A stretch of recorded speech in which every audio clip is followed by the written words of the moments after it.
So when there are news articles about our marriage, it's just extra shitty. Graham Platner's wife is not playing around with this new scandal and completely refused to play along with the fake outrage. Yet another attempt to derail the popular progressive candidate has hit the media. But in a state where women make up an important part of the electorate, this scandal might have legs. Except when you talk to people that actually are involved, the real story becomes a lot clearer than what it seems in the news. After Graham Platner launched his bid for a seat in the Maine Senate last year, his wife says she discovered sexually explicit texts on his phone. According to an article from the Wall Street Journal, Platner's wife, Amy Gertner, told aides about the texts while they conducted opposition research. The publication reports she told the campaign aide that Platner sent texts to several women to make sure it didn't pose as a risk to his campaign. The Wall Street Journal reports Gertner believed she was confiding in someone she considered a friend. You'll notice that all of the media is leaving out one specific detail, that this cheating via texting is not recent. We're not looking at an Eric Swalwell situation here. This seems like something we really even shouldn't know about. After all, she confided that she was in marriage counseling to somebody that she thought was a friend. This woman here, Genevieve McDonald. Genevieve is a politician in the state and works with Maine's agricultural businesses, which I'm assuming is how she knows Graham Platner. Here's reporting from Newsweek. Her leadership role placed her in close proximity to sensitive internal campaign matters. Amy Gertner confided in her, Genevieve, regarding the explicit messages Graham Platner had exchanged with multiple women early in their marriage. McDonald was pissed off, basically, about all of those Reddit posts, and she left the campaign. She alleges that they try to pay her $15,000 to sign a non-disclosure, something that there's no proof for, it's just something that she says. And she goes on to say that the United States Senate is not a training ground for redemption, it is a place for proven leaders with moral clarity and integrity. This disgruntled ex-staffer is less of a whistleblower and more like a really bad friend. Not only did she tell deep personal details to the opposition, but she also is literally working with the enemy. This is reporting from the Quiet Side Journal. What the national press did not report was McDonald's previous stint as a consultant hired to calm the troubled waters of the Mills administration's attempt to create the nation's first floating offshore wind farm dedicated to research. In 2020, the year that Mills announced her wind farm initiative, then State Representative McDonald received a small donation to her re-election campaign from Hannah Pingree, director of Mills' Office for Policy Innovation. Hannah Pingree is currently also running, by the way, I think for governor. So she's clearly a part of the centrist Democratic establishment. If you need any more proof that Genevieve is just a butthurt centrist, look at the job she took after leaving Graham's campaign. The ex-Platner aide who publicly leaked this stuff to the New York Times is pulling down $9,000 a month from Jordan Wood, a Democratic candidate who also endorsed Platner. The Dems are an incredible political party. Sabotaging the left from the center is like a favorite pastime of the Democrats, even if it means that they go down with us. And from the looks of it, Genevieve might have just shot herself and her own career in the foot. Jordan Wood's campaign tells me that Genevieve McDonald is no longer employed or contracted with the campaign as of this morning. The campaign adds she resigned voluntarily. McDonald confirms she voluntarily resigned today. Resigning voluntarily right after she drops a hit piece on her old boss sounds more like she was asked to resign. Hard to pretend you're trustworthy after going to the media with years-long gossip on your ex-friends. The truth is, when you look at the details, this is far from a scandal.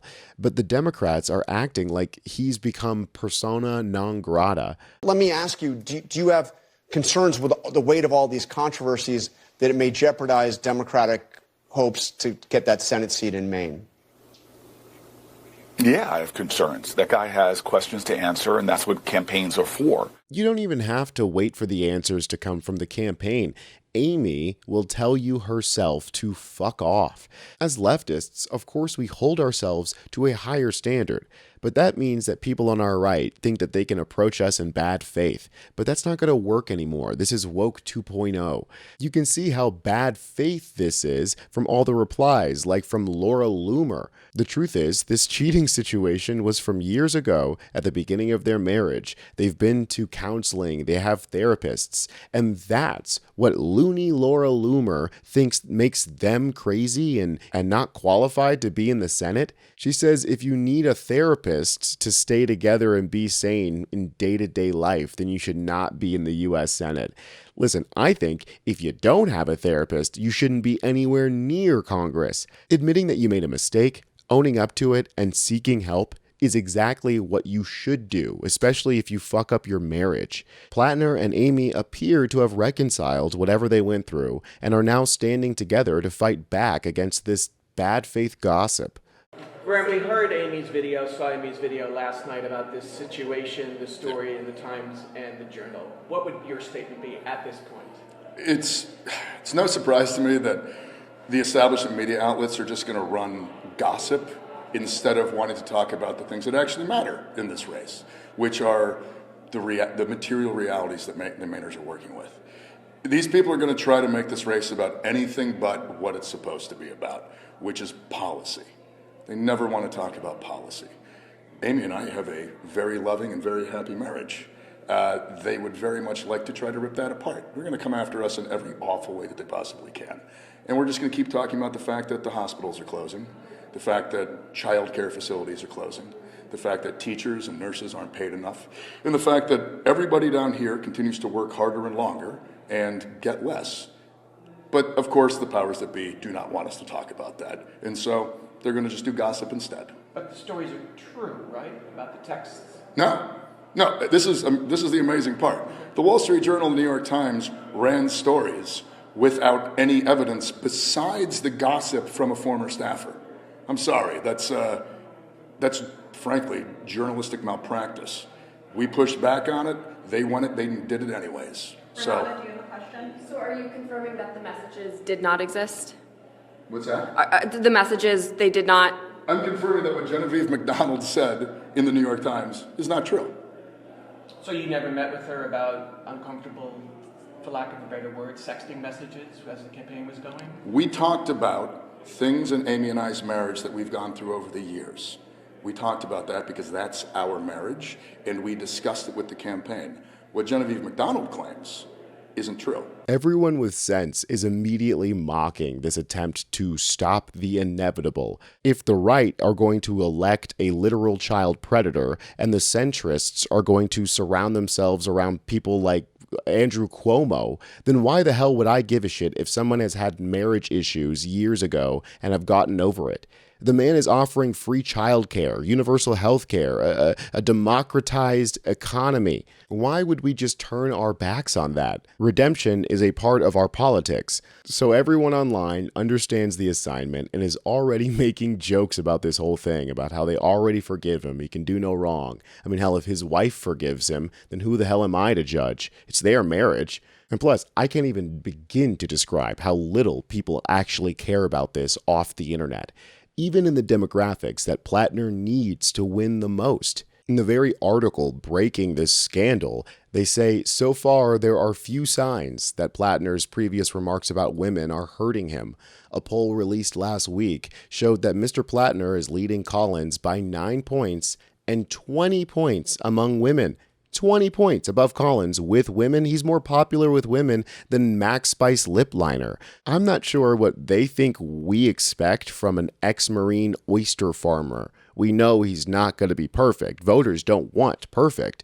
They want honest. Someone with real integrity worth showing up for like this.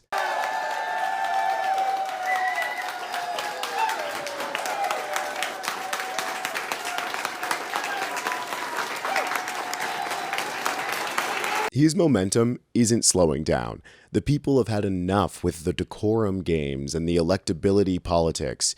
You and I and all of the subscribers of U.S. Democratic Socialists know that the pendulum is swinging left, and it is swinging hard. I'm Tony Hinderman, and I'll catch you next time.